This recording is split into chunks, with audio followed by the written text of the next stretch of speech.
من يهده الله فلا مضل له ومن يضلل فلا هادي له وأشهد أن لا إله إلا الله وحده لا شريك له وأشهد أن محمدًا عبده ورسوله أما بعد فإن خير الكلام كتاب الله وخير الهدي هدي محمد صلى الله تعالى عليه وسلم وشر الأمور محدثاتها وكل محدثة بدعة وكل بدعة ضلالة وكل ضلالة في النار أعوذ بالله من الشيطان الرجيم بسم الله الرحمن الرحيم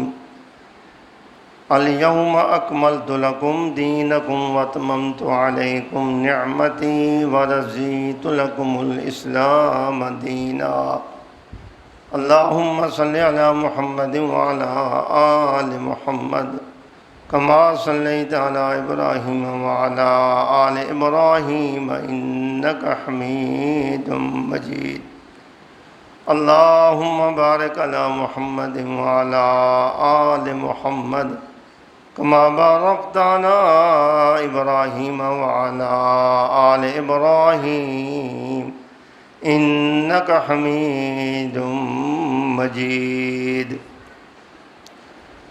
حمد و ثنا مالک لا یزال رب العزت حاکم الحاکمین کے لیے خاص ہے۔ لکھوں کہا درود و سلام امام الانبیاء سرور کائنات سرتاج انبیاء امام الہدا آقا نامدار حضرت محمد الرسول اللہ صلی اللہ علیہ وسلم کی ذات گرامی پر مختصر حمد و صلات کے بعد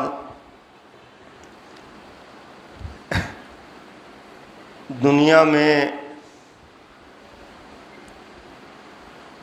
جتنا ممالک موجود ہیں اسلامی ممالک کے علاوہ ان کے اپنے اپنے دستور ہیں زندگی بسر کرنے کے، اور وہ انہی دستور کے مطابق زندگی بسر کرتے ہیں، لیکن ان کے ایجاد کردہ دستور وہ کامل مکمل نہیں ہیں۔ ان کے دستور زندگی میں کوتاہیاں ہیں، کمزوریاں ہیں، خرابیاں ہیں، چاہے وہ دنیا کے جتنا دانشور ہیں، جتنا مفکری ہیں، لیکن ان کے ایجاد کردہ تجوید کردہ اصول زندگی وہ کامل نہیں ہیں۔ بخلاف مسلمان ممالک کے، ان کا چونکہ دستور ایجاد کردہ اپنا نہیں ہوتا، ان کے زندگی گزارنے کے انداز اپنے نہیں، یہ اللہ تبارک و تعالیٰ کی طرف سے نازل ہوتے ہیں، اس لیے ان میں کمی نہیں ہوتی، یہ کامل ہوتے ہیں، زندگی کے تمام شعبوں کو گھیرے ہوئے ہوتے ہیں۔ کوئی زندگی کا ایسا شعبہ، ایسا انداز زندگی کا ہو جو اللہ تبارک و تعالیٰ کے نازل کردہ ضابطے میں موجود نہ ہو، اس کا حل موجود نہ ہو، یہ بات نہیں۔ حضرت علیہ الصلاۃ والسلام آپ کا حج پہ گئے ہوئے ہیں، عرفات کا میدان ہے، یہ آیت مبارک آپ پر نازل ہوتی ہے، الیوم اکملت لکم دینکم، آج میں نے تمہارے لیے تمہارے دین کو، طرز زندگی کو زندگی کے اسلوب اور انداز کو مکمل کر دیا۔ الیوم اکملت لکم دینکم واتممت علیکم نعمتی، میں نے اپنی نعمت تم پر مکمل کر دی۔ واتممت علیکم نعمتی، میں نے نعمت مکمل کر دی۔ ورضیت لکم الاسلام دینا، میں نے تمہارے لیے طرز زندگی، انداز زندگی اسلام کو پسند کیا ہے، اس کا نام اسلام ہے۔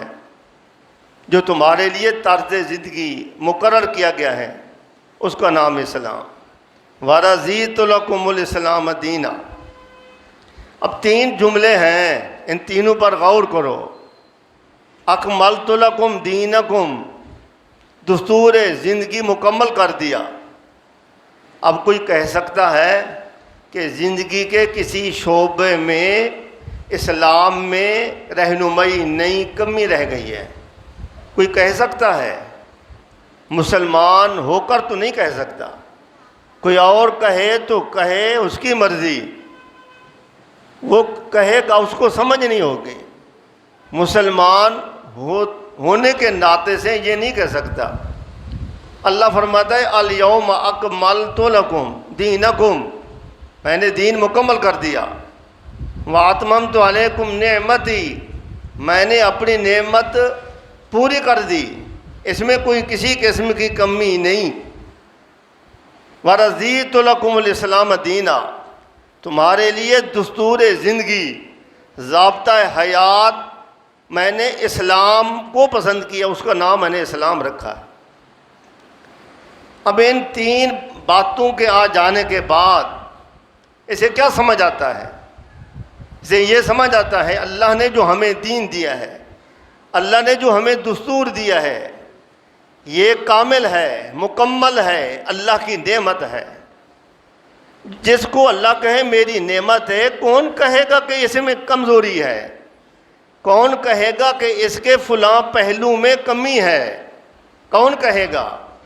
کہنے والا زیادہ جانتا ہے یا اللہ تبارک و تعالیٰ زیادہ جانتے ہیں؟ کون زیادہ جانتا ہے؟ نازل کرنے والا زیادہ جانتا ہے، کہنے والا زیادہ جانتا ہے، اللہ تبارک و تعالیٰ جانتا ہے۔ آج کا کوئی انسان کہے فلاں مسئلے میں اسلام کے متعلق رہنمائی نہیں، وہ کہاں سے آئے گی؟ کہاں سے آئے گی؟ اتممت علیکم نعمتی، اللہ نے کہہ دیا میں نے مکمل کر دیا نعمت، اور اللہ فرماتا ہے مجھے یہ دین پسند ہے۔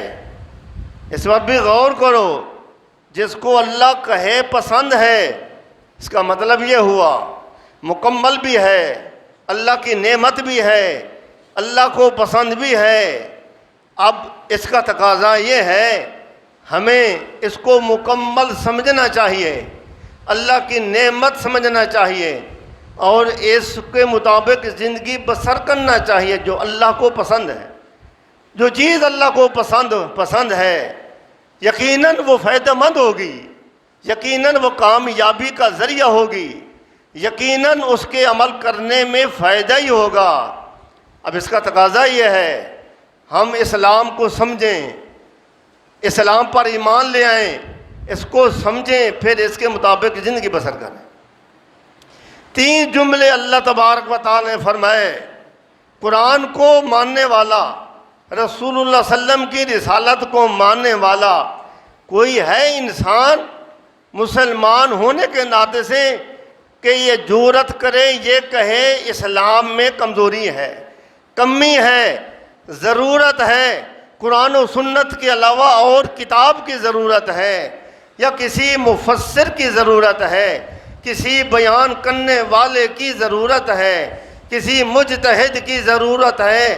نہیں، جو کہے گا اس نے اس آیت کو سمجھا نہیں۔ اچھا آگے چلتے ہیں۔ اب صحابہ کرام رضوان اللہ علیہم اجمعین پر یہ آیت نازل ہوئی۔ عرفات کے میدان میں جمع غفیر ہے، مسلمانوں کی تعداد بہت بڑی تعداد ہے۔ آپ صلی اللہ علیہ وسلم یہ اعلان فرماتے ہیں، اور اس وقت جب اعلان ہوا جو مسلمان ہیں کلمہ پڑھنے والے صحابہ کرام رضوان اللہ علیہم اجمعین، اسے معلوم ہوتا ہے ان کا ایمان کامل تھا، ان کا ایمان مکمل تھا، وہ اللہ کی نعمت کو سمجھتے تھے، دین اسلام کے مطابق چلتے تھے، ان کا ایمان مکمل تھا۔ ان کے بعد نمبر آتا ہے تابعین کا، جنہوں نے صحابہ کرام سے دین سیکھا، انہوں نے بھی دین کس کو سمجھا؟ قرآن و سنت کو سمجھا، اسی کو سمجھا جس کو اللہ نے پسند فرمایا، اسی کو سمجھا جس کو اللہ نے فرمایا میری نعمت ہے۔ ان کا ایمان بھی مکمل تھا، کامل تھا، کمی نہیں تھی۔ جب صحابہ کرام کا ایمان مکمل ہے قرآن و سنت کے ذریعے، تابعین کا ایمان مکمل ہے قرآن و سنت کے ذریعے، تابعین کا ایمان مکمل ہے قرآن و سنت کے ذریعے، آج بھی ایمان مکمل ہو سکتا ہے قرآن و سنت کے ذریعے۔ تیسری بات کی ضرورت نہیں، گنجائش نہیں، یہ بات۔ اب ذرا آگے چلتے ہیں، اب ذرا دیکھو اسلام کو دیکھو، جس کو اللہ نے نعمت کہا اس کو دیکھو، اس کا مطالعہ کرو، جس کو اللہ نے فرمایا مجھے پسند ہے اس کا مطالعہ کرو۔ زندگی کے کسی شعبے میں کمی نہیں، خاموشی نہیں، کمزوری نہیں، زندگی کے کسی شعبوں میں۔ جون سا مسئلہ لے لو، اب ہم قرآن کا مطالعہ کرتے ہیں، رسول اللہ صلی اللہ علیہ وسلم کے فرمان کا مطالعہ کرتے ہیں، اللہ کے پاک اللہ نے فرمایا یا ایھا الذین آمنوا کلوا من الطیبات، کلوا من الطیبات، حلال کھاؤ۔ جو چیزیں انسان کے لیے فائدہ مند تھیں اللہ نے ان کو حلال قرار دے دیا۔ رسول اللہ صلی اللہ علیہ وسلم نے وضاحت فرما دی، جامع الفاظ کے ساتھ اصول بیان کر دیے۔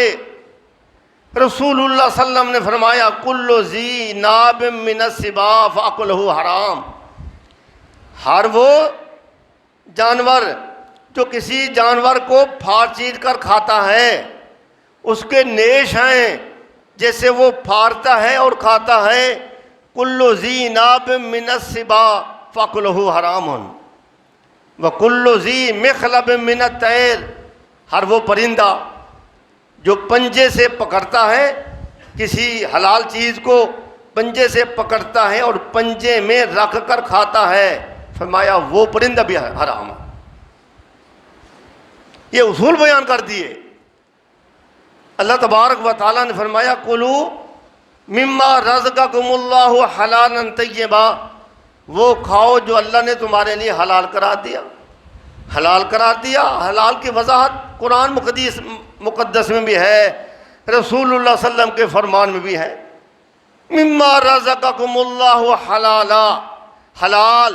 پھر آگے فرمایا طیبہ، طیب کا مطلب یہ ہے، طیب کا معنی لذیذ بھی ہوتا ہے، طیب کا معنی یہ بھی کہ اس میں کسی دوسرے کا حق نہ ہو، اس میں کسی دوسرے کا حق نہ ہو، ہے تو حلال، مثلا مرغی ہے تو حلال لیکن کسی اور کی تھی اس نے چوری سے اٹھا لی، بکری کسی اور کی تھی ہے تو حلال لیکن اس نے اٹھا لی، کوئی اور چیز حلال تھی کسی اور کی تھی بغیر اجازت کے اٹھا لی، حلال تو ہے لیکن طیب نہیں ہے کیونکہ اس میں دوسرے کا حق ہے۔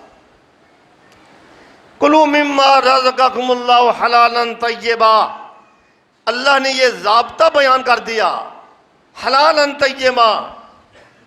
اور جگہ پہ اور مقام پہ فرمایا انما حرم علیکم المیتۃ، علیکم المیتۃ، وہ جانور تھا حلال لیکن بغیر شرعی طریقے کے ذبح کیے فوت ہو گیا، بغیر شرعی طریقہ کے ذبح کے مر گیا۔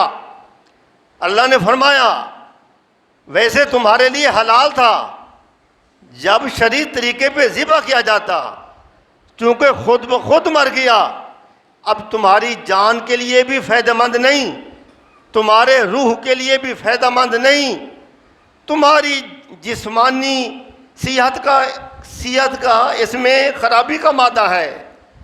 تو انما حرم علیکم المیتۃ، والدم اور خون جو کہ جانور ذبح کرتے وقت اس کی گردن سے نکلتا ہے، جس کو دم مسفوح کہا گیا، دم مسفوح کہا گیا، فرمایا یہ بھی حرام، یہ کوئی نقصان دہ ہے انسان کی صحت کے لیے بھی اور انسان کی روح کے لیے بھی۔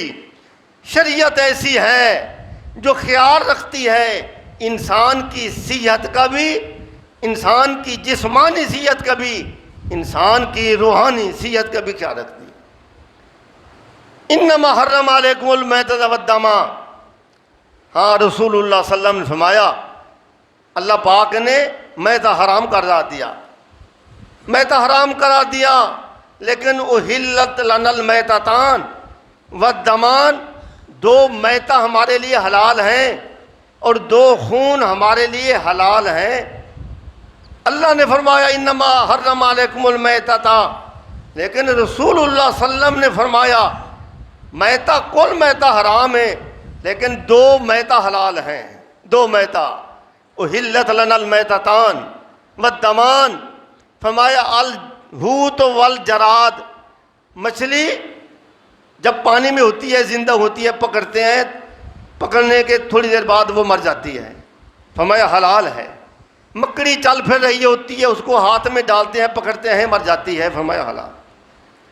والدمان، یہاں فرمایا دم حرام ہے لیکن فرمایا دو دم، یعنی ایسے گوشت کے ٹکڑے جو خون سے تیار ہیں، منجمد خون ہے، الکبد والطحال، جگر اور کلیجہ، یہ خون ہے، فرمایا حلال۔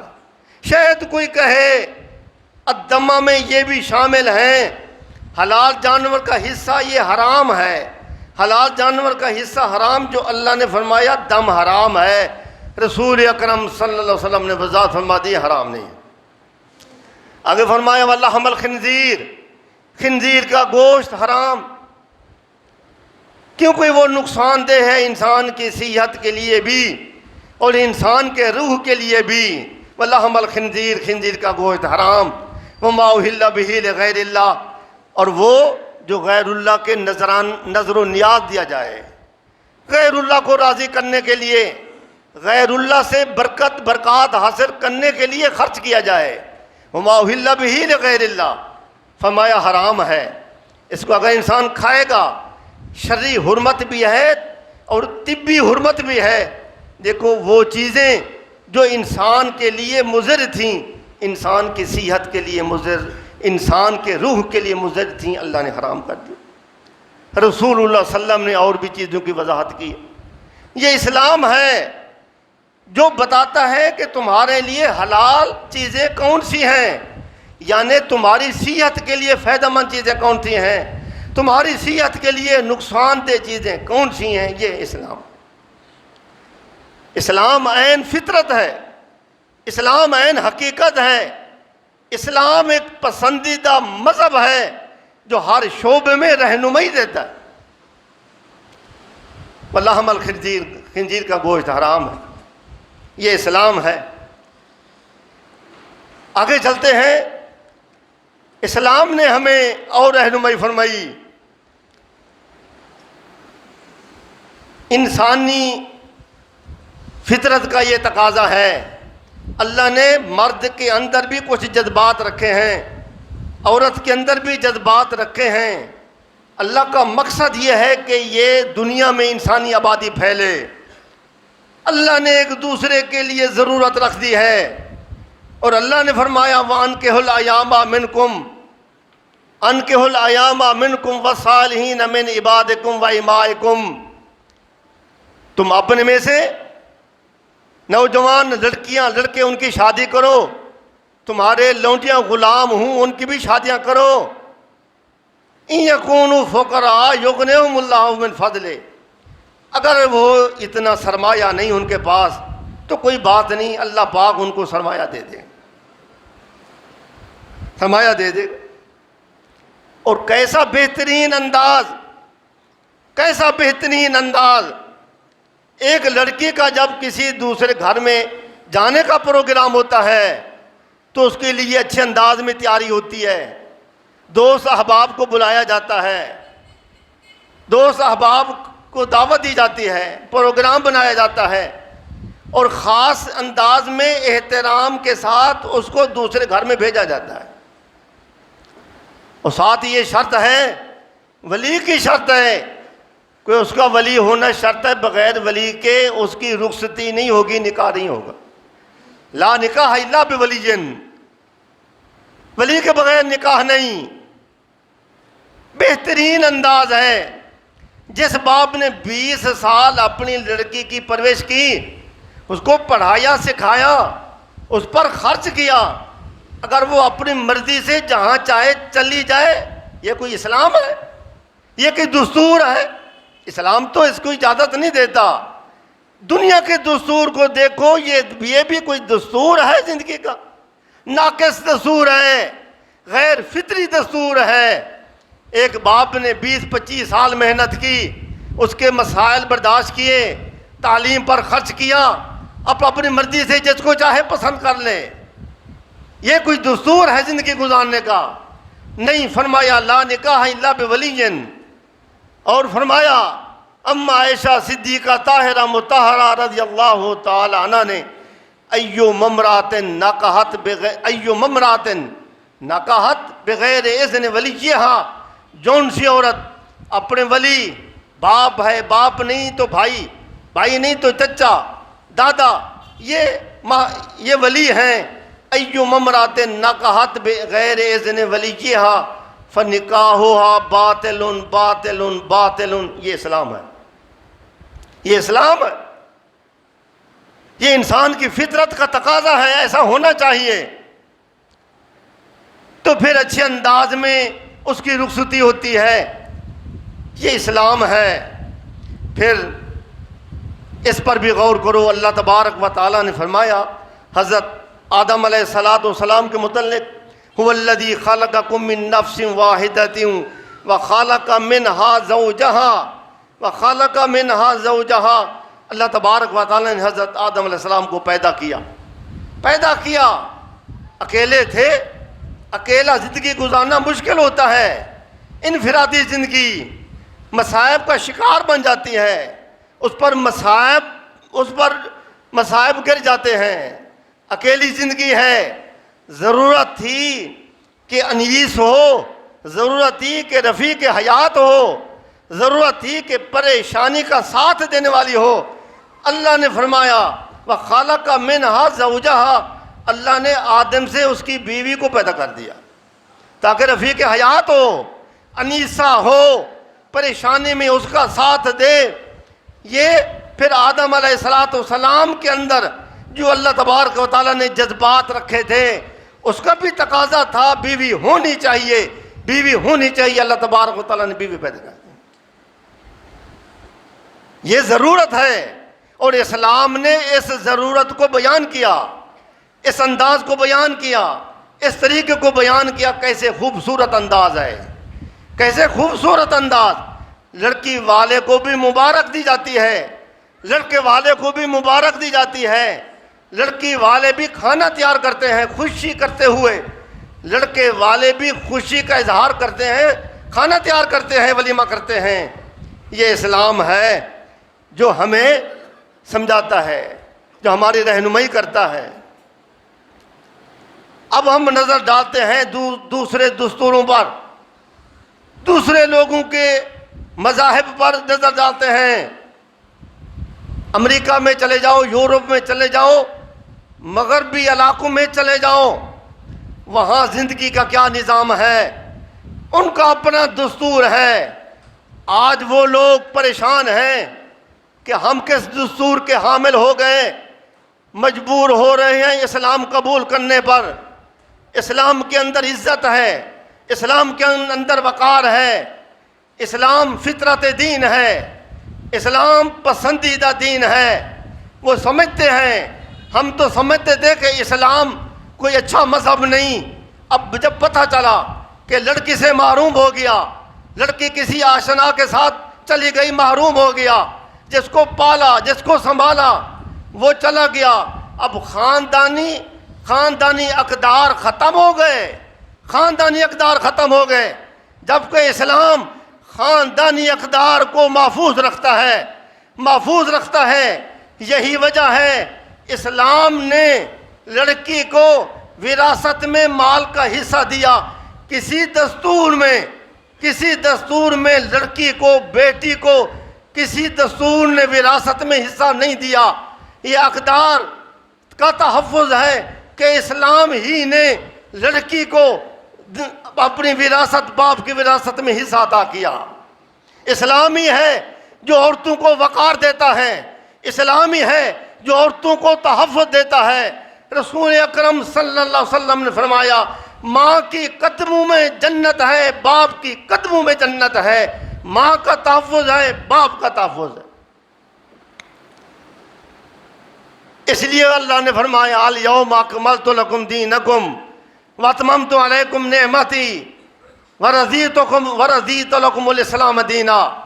ان تین الفاظ پر غور کریں۔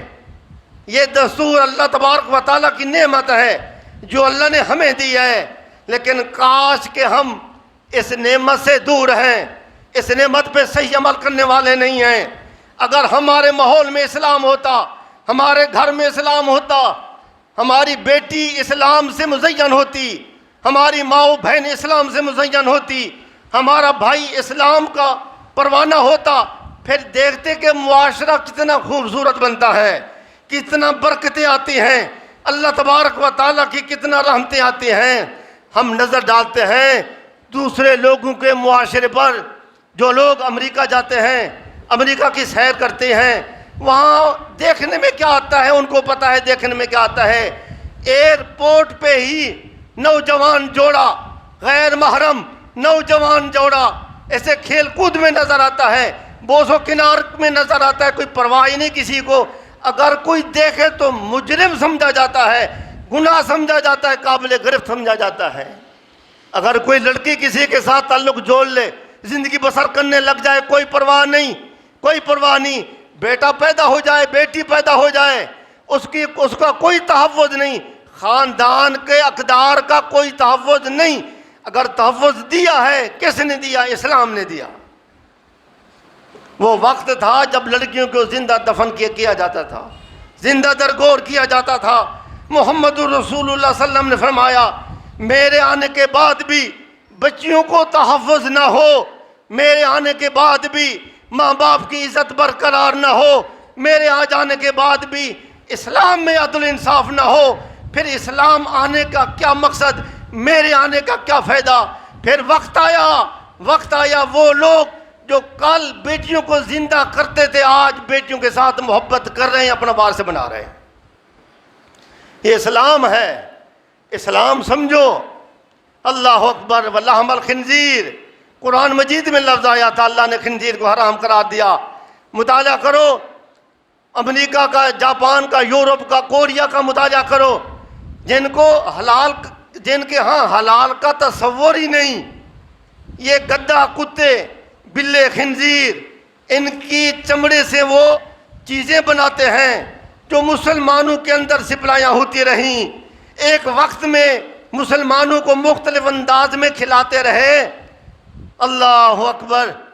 امریکہ اور یورپ میں فلٹی نیشنل کمپنیاں تھیں جو خرد نوش کی چیزیں تیار کرتے، پھر ملکوں میں کمپنیوں کو دیتے۔ وقت گزرا، یہودیوں کے زیر اثر وہ کمپنیاں آئیں۔ یہودیوں نے پھر کیا کام کیا؟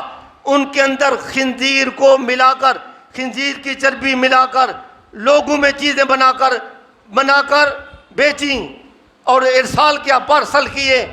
یہ ٹافیاں، یہ بسکٹ، یہ سارا کچھ جس میں کے اندر وہ چیزیں ہوتی تھیں۔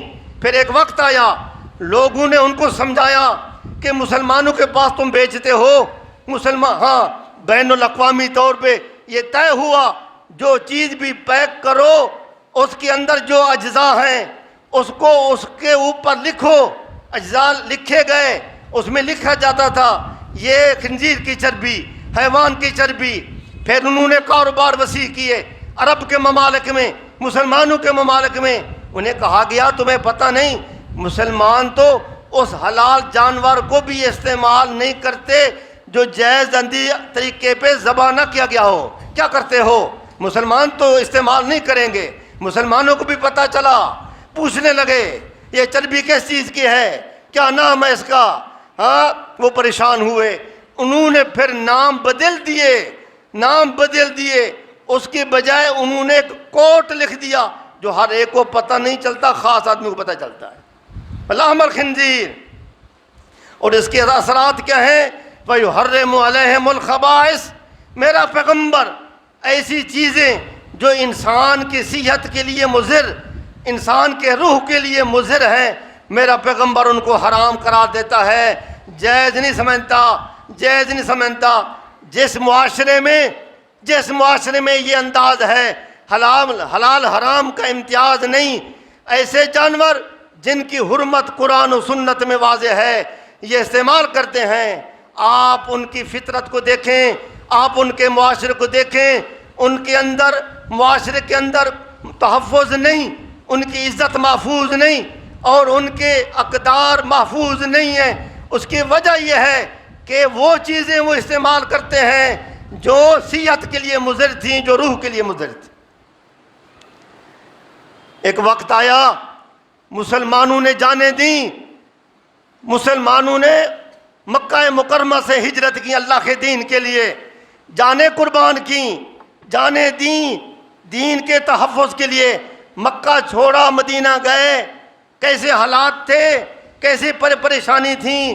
مدینہ کے اندر اسلام کو غلبہ ملا، اسلام کی قوت بنی، اسلامی ریاست بنی، اسلام کو اللہ تبارک و تعالیٰ نے ایک مرتبہ دیا، عظمت دی۔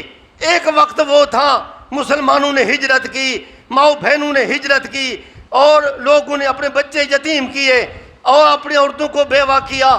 وہ بھی ایک وقت تھا جو ایسا ہوا، اسلام کو غلبہ ملا، اسلام دستور بنا۔ اور ایک وقت وہ بھی آیا جس دن میں ہم خوشیاں مناتے ہیں، 14 اگست کی ہم خوشیاں مناتے ہیں۔ خوشیاں کیسے مناتے ہیں؟ نئے کپڑے پہنتے ہیں، بچیاں نئے سوٹ سلاتی ہیں، بچے بھی سلاتے ہیں، پروگرام میں جاتے ہیں، سرکاری غیر سرکاری طور پہ خوشی منائی جاتی ہے، بازاروں میں باہر چکر لگائے جاتے ہیں اور صحراؤں کی سیر کی جاتی ہے۔ یہ مقصد نہیں ہے، یہ 14 اگست کے منانے کا یہ مقصد نہیں۔ وہ مہاجرین تھے جنہوں نے وطن چھوڑا تھا اسلام کے خاطر، مکہ پہنچے اسلام کی سر بلندی کے لیے، اور یہ بھی وہ وقت تھا ہمارے بھائی، ہماری بہنیں، ہماری ماؤں بہن جنہوں نے اپنے بچوں کو اپنے سامنے ذبح کرتے ہوئے دیکھا، اپنی بچوں کی عزت کو تاتار ہوتے ہوئے اپنے آنکھوں کے سامنے دیکھا، وطن چھوڑا، جائیداد چھوڑی، سب کچھ چھوڑا، دل میں یہ تھا لا الہ الا اللہ محمد الرسول اللہ کے لیے جگہ حاصل کریں، وطن حاصل کریں۔ پاکستان کا ٹکڑا کا حاصل کرنا مقصد ایک ٹکڑے کا حاصل کرنا نہ تھا، بلکہ ایک تجربہ گاہ حاصل کرنی تھی جہاں جا کر اللہ کے اصول کے مطابق زندگی گزاریں گے، پیغمبر علیہ السلام کے طریقے کے مطابق زندگی گزاریں گے، یہ مقصد تھا۔ آج وہ لوگ بھی زندہ ہیں جن کے بچے شہید ہوئے، جن کے پوتے شہید ہوئے، وہ مائیں بھی زندہ ہیں جن کے پوتے دوتے شہید ہوئے، وہ مائیں بھی زندہ ہیں۔ کتنا پریشان ہیں، ہم تو دیکھنا چاہتے تھے، اسلامی قانون دیکھنا چاہتے تھے، لا الہ الا اللہ کا مطلب دیکھنا چاہتے تھے۔ جن لوگوں نے جانیں دیں، قربانیاں دیں، وطن چھوڑا اس مقصد کے لیے، لا الہ الا اللہ کا مقصد کیا، پاکستان کا مقصد کیا، لا الہ الا اللہ۔ آج لا الہ الا اللہ کہاں ہے لا الہ الا اللہ؟ دنیا پہ چکر لگاؤ، جس روڈ پہ جاؤ لا الہ الا اللہ کے خلاف مقبرے مناظر ہیں، جس روڈ پہ جاؤ۔ پاکستان کا مقصد اور تھا، ہم نے اور کر دیا۔ ہاں، یاد رکھو، مقصد یہ تھا ہم نمازی بنے، ہم اللہ کے احکام کے مطابق زندگی بسر کریں، مسلمان بنے اور مسلمان بنائیں، خود بھی مسلمان بنے، اولاد کو مسلمان بنائیں، رشتہ داروں کو مسلمان بنائیں، علاقے میں اسلام کی دعوت پھیلے۔ لیکن ہم جو ہیں نیند کے انداز کی زندگی گزار رہے ہیں۔ اسلام یہ کل قیامت کے دن پوچھا جائے گا، وہ جگہ جہاں مینار پاکستان بنا ہوا ہے وہاں اجتماع ہوا تھا اس حصول پاکستان کے لیے، اس لا الہ الا اللہ کے مطابق زندگی بسر کرنے کے لیے۔ کل قیامت کے دن یہی ٹکڑا سوال کرے گا، اللہ تیرے ماننے والے یہاں جمع ہوئے تھے، اس ٹکڑے کو حاصل کرنے کے لیے مقصد کیا تھا؟ تیری توحید بلند ہوگی، تیری عظمت ہوگی، تیری صفات کا نام لیا جائے گا، تیری توحید کا پرچم اٹھایا جائے گا اور محمد الرسول صلی اللہ علیہ وسلم کی سنت کا پرچار کیا جائے گا۔ آج کہاں ہے سنت رسول؟ آج کہاں ہے توحید؟ چند افراد ہیں توحید کو ماننے والے، چند افراد ہیں سنت کے مطابق زندگی بسر کرنے والے۔ بھائیو آؤ اپنی ماضی کو دیکھو، ہماری ماضی تاریخ کے اندر قربانیاں ہیں، قربانیاں صحابہ کرام نے قربانیاں دیں، تابعین نے قربانیاں دیں، تابعین نے قربانیاں دیں۔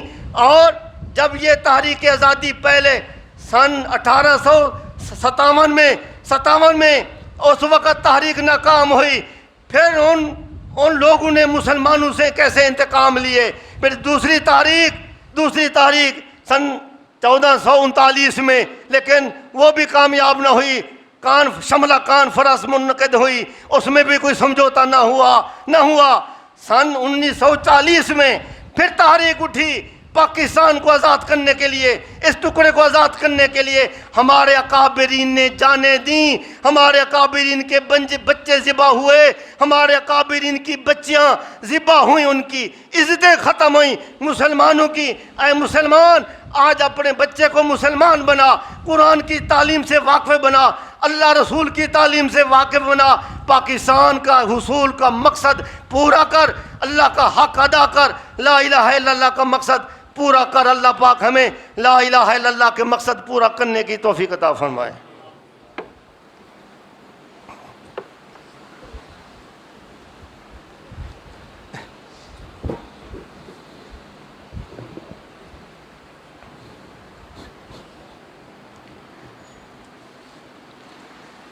الحمدللہ نحمدہ ونستعینہ ونستغفرہ ونؤمن به ونتوکل علیہ ونعوذ باللہ من شرور انفسنا ومن سیئات اعمالنا من یهده اللہ فلا مضل له ومن یضلل فلا ہادی له واشہد ان لا الہ الا اللہ وحدہ لا شریک له واشہد ان محمدا عبدہ ورسولہ اما بعد فإن خیر الکلام کتاب اللہ وخیر الہدی ہدی محمد صلی اللہ تعالی علیہ وسلم وشر الامور محدثاتها وکل محدثۃ بدعہ وکل بدعۃ ضلالہ وکل ضلالۃ فی النار۔